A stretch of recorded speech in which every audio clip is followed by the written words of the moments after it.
The map is Belshire Vestige, and our players are pretty special indeed. Ladies and gentlemen, spawning in the top left position as the blue Zerg player, representing Team liquid.snute. Incredibly strong player. Let's see how far he can get in this dream hack. One of the fan favorites. It is Snute. And his opponent down in the bottom right position, we have got the green Protoss from Team Infused. It's Loki.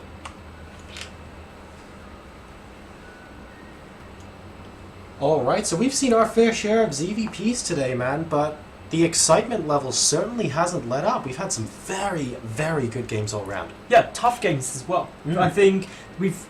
to be fair, I think we've been quite lucky, actually. In the games that we've got, they've been relatively evenly matched.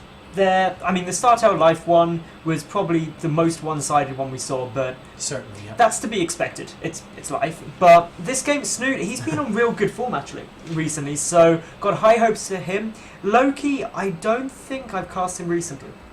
I haven't cast Loki recently as well. In fact, I don't remember where he was prior to Infused, but I think I cast him a very, very long time ago before he was on Infused.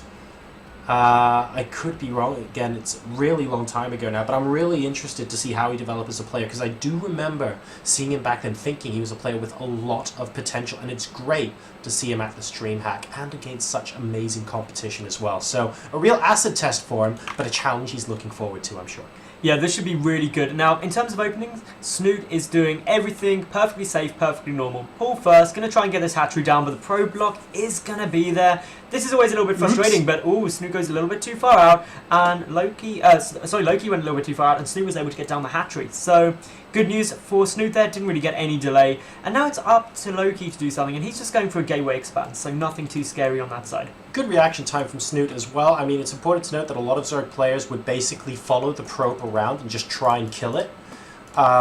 But the reaction, as soon as the probe left the area where Snute wanted to build a hatchery, it was almost instantaneous the hatch got put down as well. So credit to him for those reactions, just waiting to see if there's an opportunity and taking one as soon as it's there. This probe going to be hanging around to see if a third base is going to be popping up early on. Wouldn't be surprised to see this little fella pop in a little bit later on to scout again, either the timing at the third base, or maybe if he's lucky, even some gases in the main.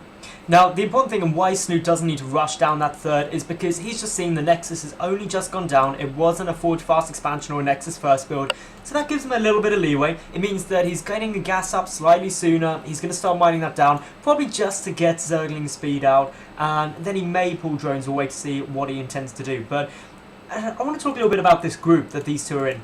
And actually, for Loki, this is a tough group, because he's got Snute and a Hearthstem in there. That's true, actually. That is a difficult group. Snute and Hearthstem certainly the two favorite players to make it out of the group, but by no means is that a given, really. No, it's not. I mean, Loki is quite a strong player himself. Hearthstem, of course, he's on the back of a couple of really decent results and tournament wins recently, defeating Liquid Red. I do believe at a recent convenient event that you might know a bit about. Yeah, he actually beat Liquid Red at the Dutch StarCraft League Finals. Of course, I was there casting that, and what was really interesting was that actually they played each other right early in the day. Red won, but then Hearthstem, he came out fighting, and he won in the finals, and that was his first podium finish, or first place finish, so that was always good to see. But back to this game for the moment, we see one Zergling and a second Zergling now just sneaking through. This is just giving Snute a little bit of information, but the probes, vicious probes there. Yeah, really, really well done to prevent those links from popping up there. If we take a look at Snute's scouting, he is going to have to go back in with an Overlord there because the Lings didn't actually get back into the base to see the rest of those buildings. He's only really going to spot a second gateway though. Nothing too much out of the ordinary, but the lack of buildings says just as much as what actually is there. It means that Loki isn't likely to be hiding any sort of tech around these kind of areas. So always useful just to check out and be doubly sure. Now Snute behind this, he's getting a lot of Zerglings out. He's also got his Rotron on its way. This is going to actually give him a lot of map dominance. Depending on how many roaches he gets out, we'll decide whether he's actually just trying to be defensive or whether he wants to go for a big push. But these Zealots, they're pushing in. A lot more Zerglings are in production too. So Snute really quite cautious about this push coming in. And there isn't too much there. Yes, there's a pylon down, but just more zealots warping in. With a couple of roaches, Snute should be easily defending this. Well, the mothership core is quite low on health as well. Needs to be very, very careful. And indeed, I do believe it goes down there. Only a couple of zealots left, and Snute doing a very good job. First targeting the mothership core, then making sure the zealots are dealt with. Good kiting back with the queens as well to allow the zerglings to absorb damage so that he doesn't go down those queens and risk missing injects or opportunities to put down those creep tumors. And as a result, this third base is going to be safe for a reasonable amount of time. He's also still sending overlords in to check for any other tech as well, being very diligent with his scouting, sacking that overlord now. We're going to be seeing a counterattack into the natural expansion where there is no plug in the hole. There is no plug in the hole, no force field going down, the sentry dies, and this is majorly bad news for Loki now, because these speedlings are going to actually be able to do quite a lot. There's not enough energy on that mothership core for a photon overcharge. Quite a few probes are already going down. Stalker's dying. This is really painful to watch for Loki. Yeah, it really is, and at least he's warping in zealots and trying to get the probes to go around the zealots, but good micro on the zerglings means the Snute actually kills a couple more. 14 workers killed in this game so far. Absolutely vicious stuff from our Zerg player, and he leads by almost 20 workers, 48 to 27. That is a big lead. And Snute behind this, he's just doing everything that he'd want. He's getting up gases, he's taking his fourth base now too. He's just macroing, getting the upgrades, getting the tech. Everything that a Zerg player would want to be happening right now is occurring. And that's going to be a bit of a problem for the Infused player unless he's got an answer to it. He needs to do something to bring himself back into this game now. Now, Loki is moving out with a couple of zealots and sentries, but after losing a decent chunk of his army, to be honest, yeah, there we go, he is going to be heading back. I don't think he can really get any damage done with this, given his current position. He needs to be able to beef up that army and death bullet up just a tad more. The number of workers he really needs to catch up there. Snute is up to 69 drones compared to just 38 probes right now, and if we take a look at the production tab, Snute is currently building all of the things. And that's incredible for him. He's going to be feeling very, very good about that. And Overseer, once again, coming into the lane. I love, dude, how good Snute's diligence in scouting has been this game. I think that's an important thing to note, though, because he wants to be aware of what his opponent's doing. Because you've always got to be, as a Zerg player, thinking, well, I've done some nice damage, but the motto goes, if behind Dark Shrine, wants to make sure nothing like that's coming down, no sneaky things that could cause him a bit of a headache. So, as long as he knows what his opponent's doing, he's got the economy to really counter it the best way he sees fit. But did he spot those Stargates? He spotted one, and the second one went down after the Overseer left. So double Stargate coming down here from Loki, right next to that forge there on the low ground by the natural expansion. And he's going to be chrono boosting out a Void Ray. Very, very interesting. We can see him mining gas like a madman now, of course, because his Void Rays do happen to eat up quite a lot of it. And, well, Snute doesn't know that the second Stargate is there, but he does know that he has to prepare for Stargate tech. He does. He's getting the Infestation Pit down. I don't believe he's got a Hydralisk Stem or anything like that, so he's actually just going to go and try and punch through. He's like, well, I got a lot of units.